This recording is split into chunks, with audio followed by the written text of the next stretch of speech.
তো গাইজ আপনারা সবাই জানেন সামনে কোপা আমেরিকা খেলা আসতেছে। তো আমি আমার ছোট ভাইদের জিজ্ঞাসা করতেছি ওদের পছন্দ খেলা কোনটা। ঠিক আছে তো? আচ্ছা, খেলা পছন্দ করো? জি ভাইয়া করি। পছন্দের খেলা কোনটা? আর্জেন্টিনা। এই ভাই, ওই ভাই ফুটবল। কি গো ভাই, তোমার এমন দেখা যায় কি লেগা? সামনে তো কোপা আমেরিকা আসতেছে, খেলা দেখো। জি পছন্দের খেলা কোনটা? তোর মেয়ে কাম করে তো গুলাই না কি আর গেল এ শালা পাগলে। তো এখন আমি আমার বন্ধুর কাছে যাইতেছি, একটু দেখেন ওর পছন্দের খেলা কোনটা একটু জিগাই। আরে বন্ধু কি অবস্থা? হ্যাঁ বন্ধু, কেউ ভালো? তো সামনে তো কোপা আমেরিকা খেলা আসতেছে, খেলা দেখো। হ্যাঁ দেখি। তোমার পছন্দের টিম কোনটা? আমার পছন্দ টিম নাই, এগুলো খেলে না।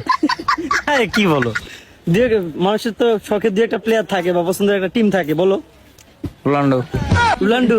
রোনাল্ডো। রোনাল্ডো। হ্যাঁ। আচ্ছা ঠিক আছে, যাই হোক, রোনাল্ডো না রোনাল্ডো? হ্যাঁ। মানুষ ভাইয়া কমেন্ট একটু বলে দেবে কিন্তু স্পষ্ট ক্লিয়ার করে কোন দলের নাম। আচ্ছা রোনাল্ডো কোন দলে খেলে? ব্রাজিল। ব্রাজিলের রোনাল্ডো খেলে, তাহলে নেইমার কি পর্তুগালে খেলে মিয়া?